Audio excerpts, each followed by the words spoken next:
Hola, mi nombre es José Roberto Rodríguez y es un gusto compartir contigo. Lección número 9, titulada Bendito el que viene en el nombre del Señor. El texto bíblico base para el estudio de esta semana se encuentra en el libro de Salmos, el capítulo 118, los versos 22 y 23, en los cuales leemos lo siguiente. La piedra que desecharon los edificadores ha venido a ser la piedra angular. Obra del Señor es esto, es una maravilla a nuestros ojos. Los salmos dan testimonio de la persona y el ministerio de Cristo. Casi todos los aspectos de su obra en el plan de salvación se ven en los salmos. De diversas maneras, la vida y la obra de Cristo están prefiguradas y predichas en ellos, a menudo con notable exactitud.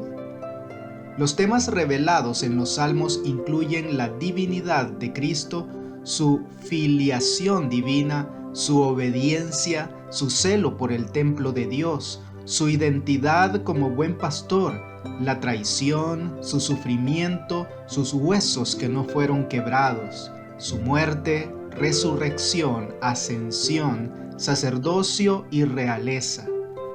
Todo está allí, como se predijo muchos siglos antes de que Jesús viniera en carne y hueso. No es de extrañar, por ejemplo, que al hablar de su ministerio Jesús citara salmos en su conversación con los discípulos camino a Emaús. Quería que encontraran en los salmos la prueba de quién era Él. Algunos de los salmos que tienen un cumplimiento tipológico en Cristo son Salmos 24, 45, 72 y 101, el Rey y Juez ideal.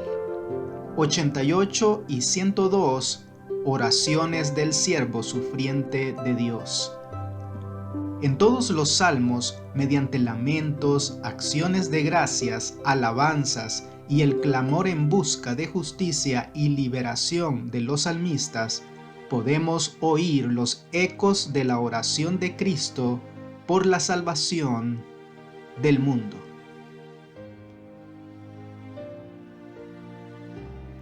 El pastor divino y abnegado.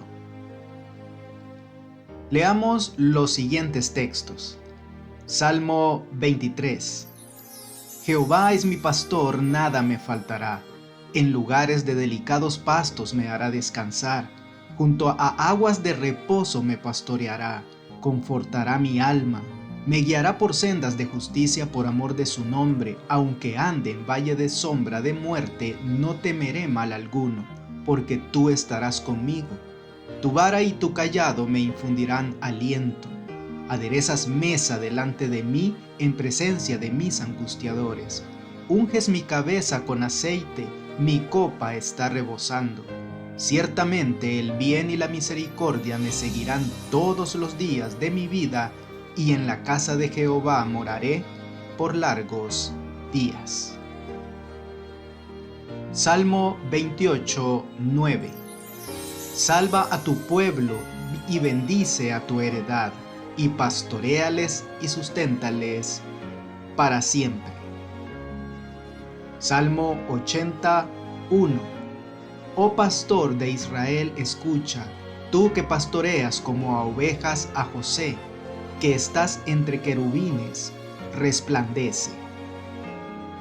Salmo 78, versos 52 y 53. Hizo salir a su pueblo como ovejas y los llevó por el desierto como un rebaño.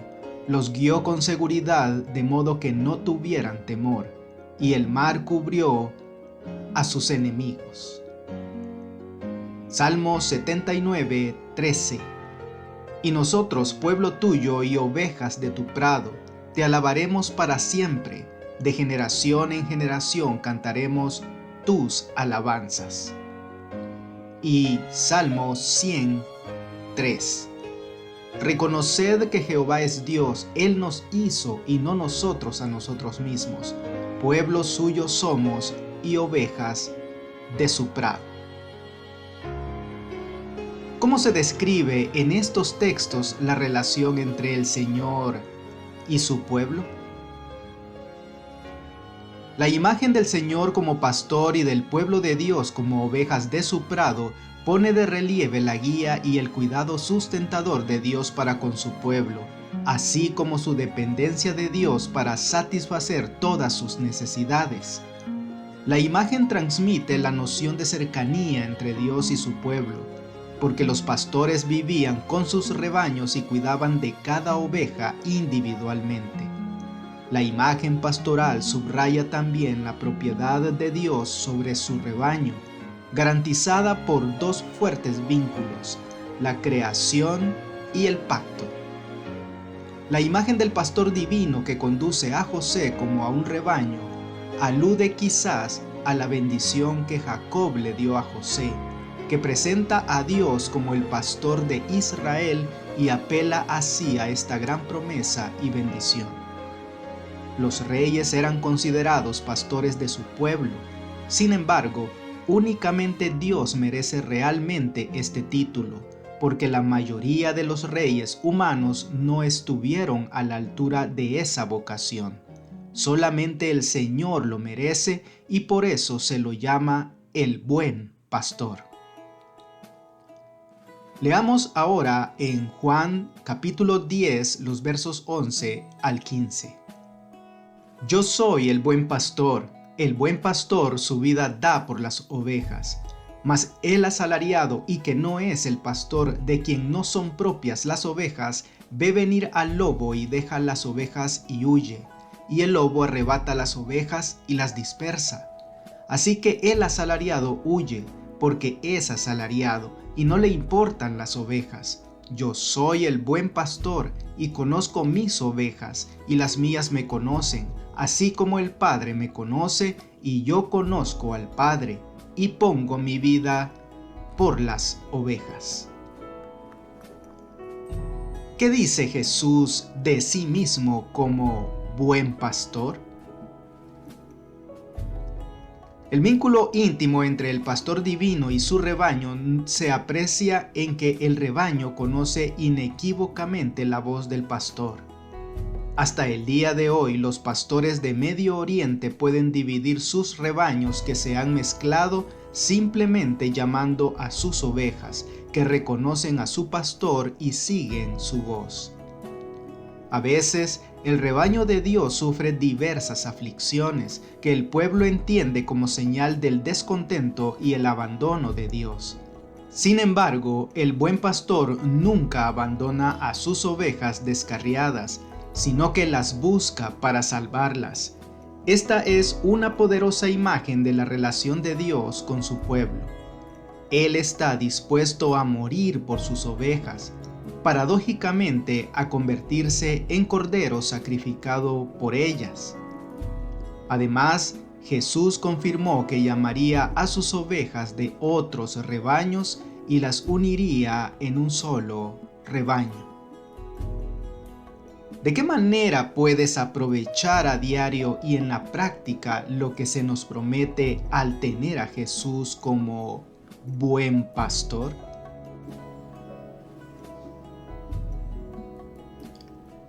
El Mesías sufriente.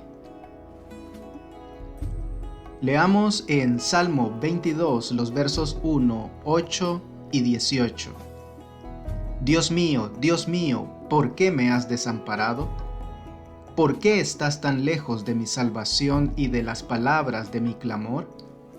Se encomendó a Jehová, líbrele él, sálvele, puesto que en él se complacía. Repartieron entre sí mis vestidos, y sobre mi ropa echaron suertes. Salmo 118, verso 22. La piedra que desecharon los edificadores ha venido a ser cabeza del ángulo. ¿Cómo trataron al Mesías aquellos a quienes él había venido a salvar? Muchos salmos expresan los sentimientos agónicos de máximo desamparo del Mesías sufriente. Salmo 22 es una profecía mesiánica directa, porque muchos detalles de este salmo no se pueden relacionar históricamente con el rey David, sino que encajan perfectamente con las circunstancias de la muerte de Cristo. Jesús oró con las palabras de Salmo 22:1 en la cruz. El tormento de la separación de su Padre que sufrió Cristo a causa de que el Salvador cargó con los pecados de todo el mundo solo puede medirse por el alcance del estrecho vínculo que tenían, es decir, su unidad sin parangón. Sin embargo, ni siquiera las profundidades del sufrimiento inexplicable pudieron romper la unidad entre el Padre y el Hijo. En su total abandono, Cristo se encomienda incondicionalmente al Padre, a pesar de las profundidades de la desesperación a las que se enfrentaba. Sobre Cristo como sustituto y garante de nosotros fue puesta la iniquidad de todos nosotros. Fue contado por transgresor para que pudiese redimirnos de la condenación de la ley. La culpabilidad de cada descendiente de Adán abrumó su corazón.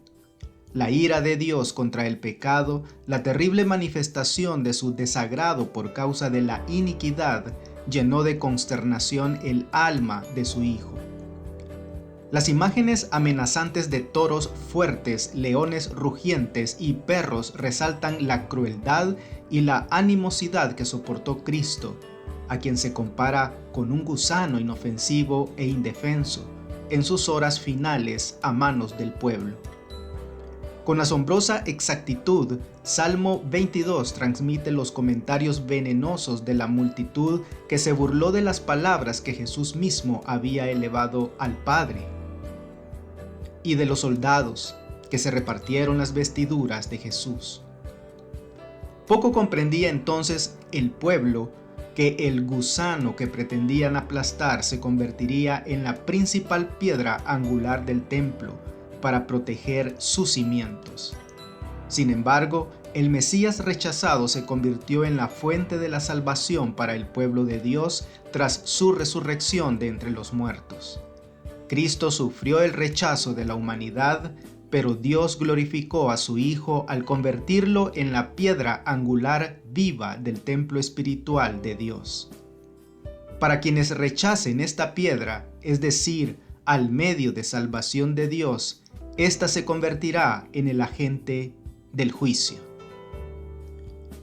Jesús en la cruz pagó en sí mismo la pena por cada pecado que tú hayas cometido. ¿Cómo debería influir sobre tu vida actual el hecho de que Él sufriera en tu nombre? Es decir, ¿por qué el pecado te debería parecer tan aborrecible? Siempre fiel a su pacto. Leamos en Salmo 89 los versos 27 al 32 y el 38 al 46.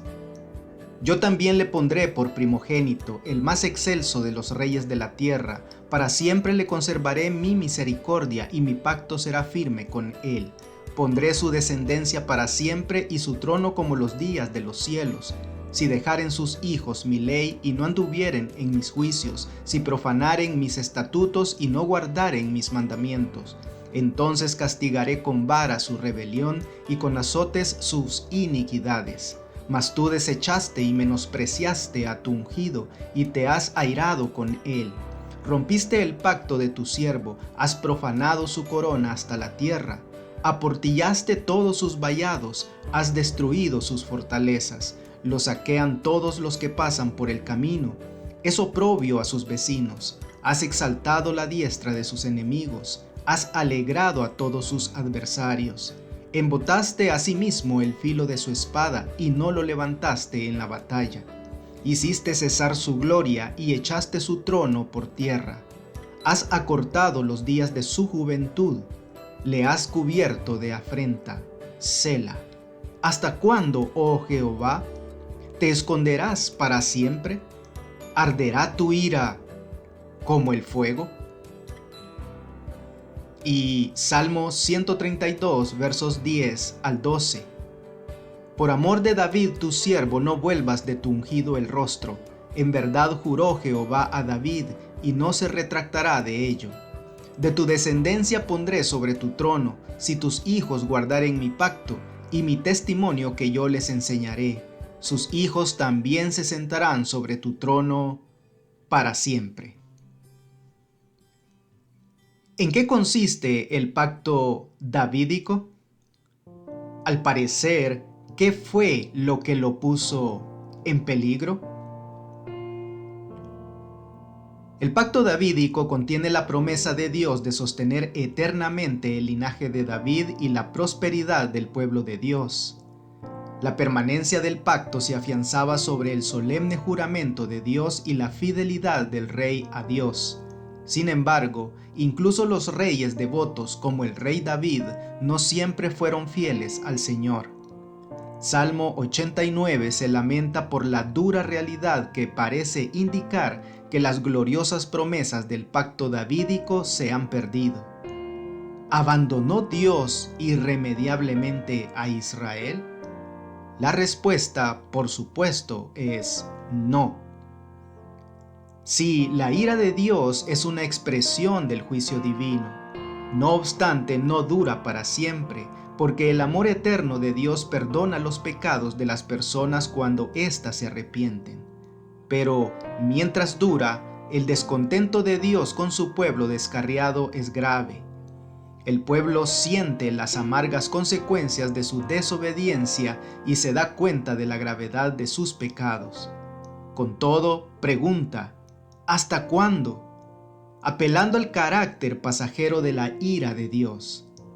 La esperanza renovada surge de una nueva seguridad en la fidelidad de Dios para recordar su gracia. En resumen, aunque el componente humano del pacto fracasara, el pueblo podía descansar en la promesa de los propósitos inmutables de Dios mediante el Mesías, que encarna toda la justicia y la salvación de Israel y del mundo entero. Es decir, al final, Dios prevalecerá y su reino eterno se establecerá para siempre, pero únicamente gracias a Jesús y no al pueblo de Dios. Jesucristo es el Hijo de David y es el Mesías. Se lo llama el primogénito, el principal de toda la creación, en alusión a Salmo 89, 27, que llama a David, quien era el tipo de Cristo, el primogénito de Dios. Yo también lo pondré por primogénito, el más excelso de los reyes de la tierra.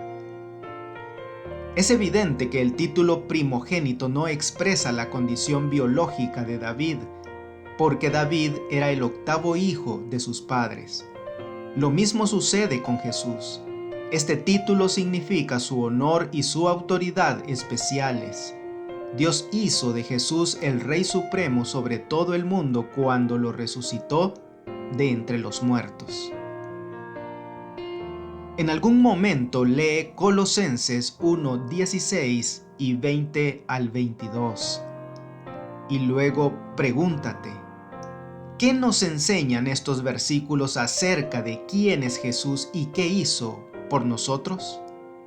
¿Y qué promesa puedes extraer de esto para ti? Rey eterno de poder incomparable. Leamos el Salmo 2.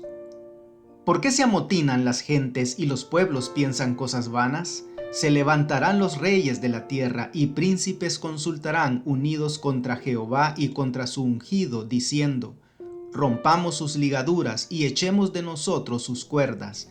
El que mora en los cielos se reirá, el Señor se burlará de ellos. Luego hablará a ellos en su furor y los turbará con su ira. Pero yo he puesto mi rey sobre Sión, mi santo monte. Yo publicaré el decreto. Jehová me ha dicho: mi hijo eres tú, yo te engendré hoy. Pídeme y te daré por herencia las naciones, y como posesión tuya los confines de la tierra. Los quebrantarás con varas de hierro, como vasija de alfarero los desmenuzarás. Ahora, pues, oh reyes, sed prudentes, admitid amonestación, jueces de la tierra, servid a Jehová con temor, y alegraos con temblor. Honrad al Hijo para que no se enoje y perezcáis en el camino, pues se inflama de pronto su ira. Bienaventurados todos los que en él confían. Salmos 110, versos 1 al 3. Jehová dijo a mi Señor: siéntate a mi diestra, hasta que ponga a tus enemigos por estrado de tus pies. Jehová enviará desde Sión la vara de tu poder. Domina en medio de tus enemigos. Tu pueblo se te ofrecerá voluntariamente en el día de tu poder, en la hermosura de la santidad. Desde el seno de la aurora tienes tú el rocío de tu juventud. Salmo 89, versos 4 y 13 al 17. Para siempre confirmaré tu descendencia y edificaré tu trono por todas las generaciones. Sela.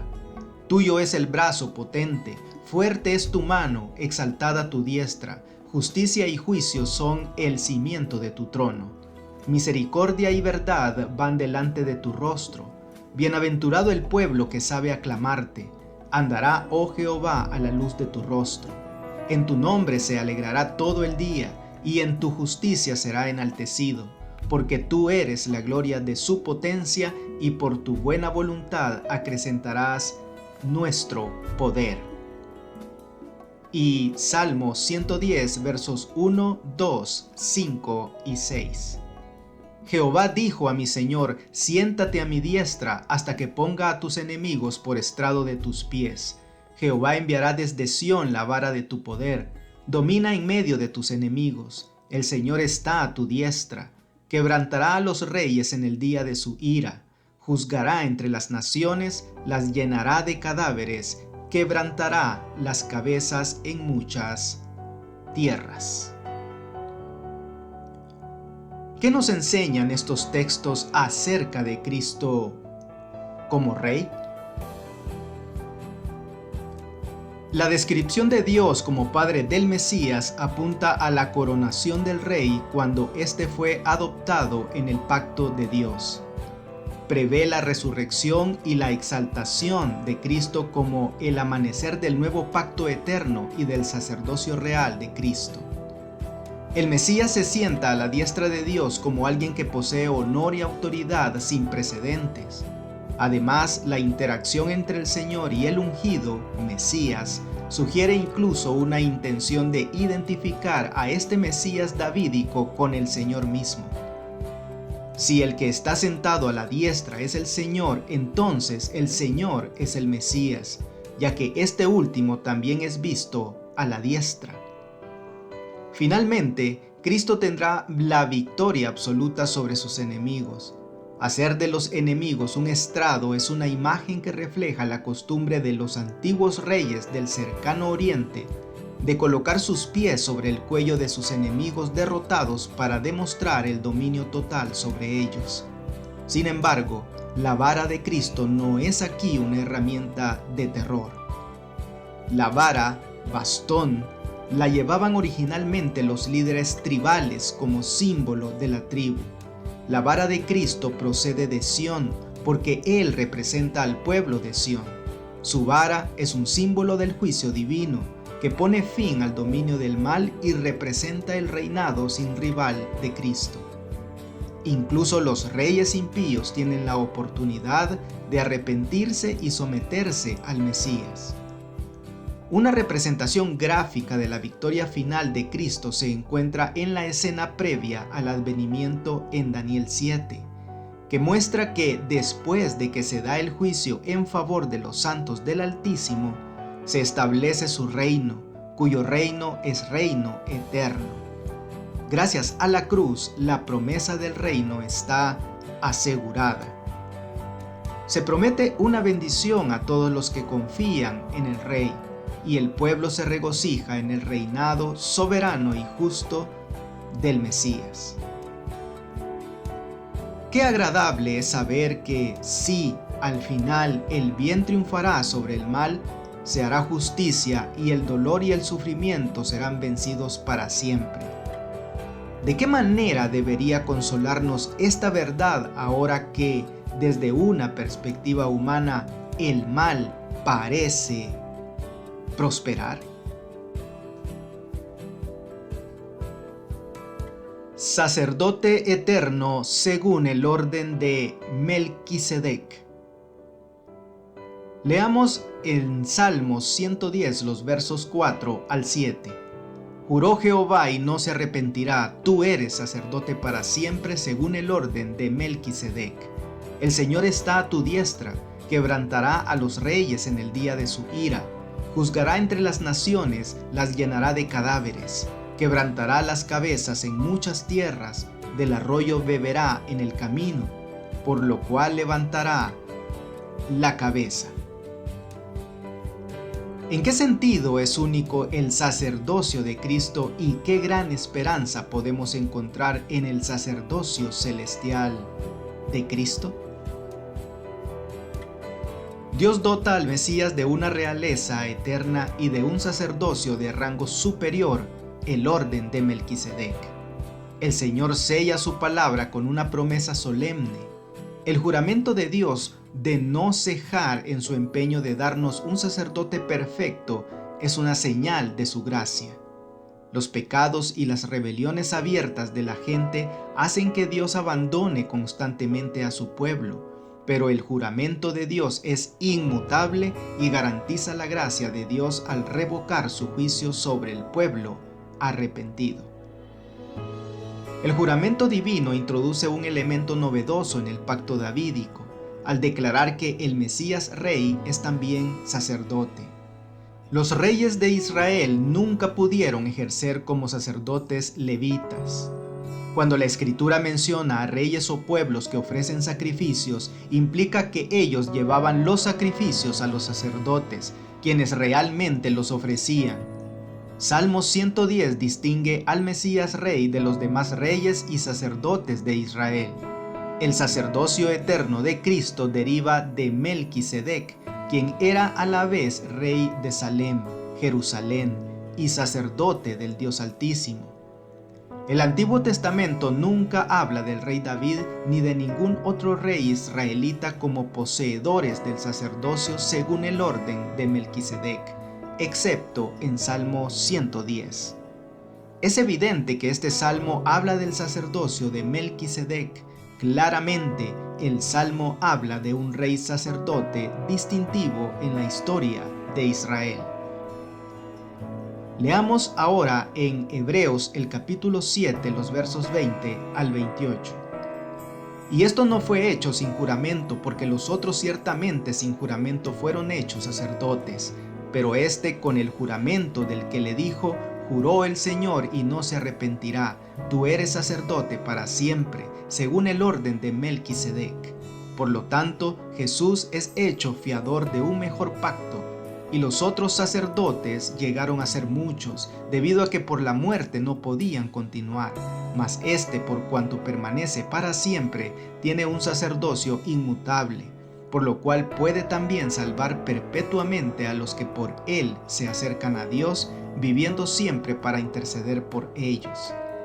Porque tal sumo sacerdote nos convenía, santo, inocente, sin mancha, apartado de los pecadores y hecho más sublime que los cielos, que no tiene necesidad cada día, como aquellos sumos sacerdotes, de ofrecer primero sacrificios por sus propios pecados y luego por los del pueblo, porque esto lo hizo una vez para siempre, ofreciéndose a sí mismo.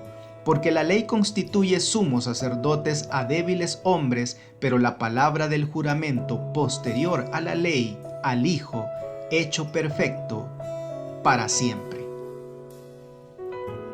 ¿Cuáles son algunas de las implicaciones del sacerdocio superior de Cristo? Al ser a la vez Rey divino y sacerdote eterno, Cristo tiene una superioridad sin precedentes sobre los sacerdotes y los reyes humanos. Por lo tanto, podemos tener esperanza. Cristo sostiene un pacto superior que se basa en el juramento de Dios y no en promesas humanas. Él ejerce su ministerio en el santuario celestial. Su sacerdocio no se ve afectado por el pecado ni por la muerte, como el de los sacerdotes humanos, y por eso puede interceder por su pueblo y salvarlo por siempre. La obra reconciliadora de Cristo como sacerdote perfecto y compasivo le da a su pueblo la seguridad duradera de permanecer ante la presencia misma de Dios. El sacerdocio real de Cristo abolirá el dominio del mal, no solamente en el corazón de las personas, sino también en el mundo. Cumplirá la promesa de Salmo 2 de que toda nación y todo gobernante estarán sujetos al juicio real de Cristo Jesús. El maravilloso sacerdocio real de Jesús reclama nuestras obediencia y confianza absolutas. Para estudiar y meditar. Al ser a la vez oraciones de Cristo y oraciones acerca de Cristo, los salmos ofrecen una revelación única de la persona y el ministerio redentor de Cristo, como aquel que es Dios con nosotros. Jesús es Dios con nosotros en las angustiantes oraciones de abandono y sufrimiento. Es Dios con nosotros en el clamor por justicia y liberación. Jesús es Dios con nosotros al no abandonarnos a nuestra perdición y desesperación, sino que nos muestra el camino victorioso de la fe. Se hizo por nosotros sacerdote y Rey eterno a fin de salvarnos de la perdición eterna del pecado. En Cristo, el perfecto Rey davídico, se cumplen todas las solemnes promesas de salvación de Dios. Elena de White describe con agudeza la unidad de Cristo con la humanidad. Por medio de su humanidad, Cristo tocó a la humanidad. Por medio de su divinidad se aferró del trono de Dios. Como Hijo del Hombre nos dio un ejemplo de obediencia. Como Hijo de Dios nos imparte poder para obedecer. Fue Cristo quien habló a Moisés desde la zarza en el monte Horeb, diciendo: Yo soy el que soy. Así dirás a los hijos de Israel: Yo soy, me envió a vosotros. Tal era la garantía de la liberación de Israel. Asimismo, cuando vino en semejanza de los hombres, se declaró el Yo soy. El niño de Belén, el manso y humilde Salvador, es Dios manifestado en carne. Y a nosotros nos dice: Yo soy el buen pastor. Yo soy el pan vivo. Yo soy el camino y la verdad y la vida. Toda potestad me es dada en el cielo y en la tierra. Yo soy la seguridad de toda promesa. Yo soy, no tengan miedo. Y ahora, algunas preguntas para dialogar. ¿Cómo ha demostrado Dios su inquebrantable fidelidad a su pacto a pesar de la infidelidad del pueblo? ¿Qué consuelo trae eso a los hijos de Dios que luchan hoy? El sacerdocio único y superior de Cristo según el orden de Melquisedec, ¿de qué manera refuerza la certeza de la salvación del pueblo de Dios? Los evangelios muestran que muchas promesas mesiánicas de los salmos se cumplieron en Jesucristo. ¿Cómo demuestra esto la veracidad de la palabra de Dios? ¿Por qué debemos resistirnos a todo sentimiento que tienda a debilitar nuestra confianza en la palabra de Dios? Qué gran consuelo podemos obtener de las palabras de Cristo. Toda autoridad me ha sido dada en el cielo y en la tierra. ¿Cómo aplicamos esta promesa a nuestra propia experiencia? Que Dios te bendiga. No olvides apoyar este ministerio suscribiéndote a mi canal de YouTube. Con esto tendrás acceso a un video resumen completamente ilustrado y animado de la lección de escuela sabática para adultos al inicio de cada semana. Espero tus likes y tus comentarios de la lección. Bendiciones.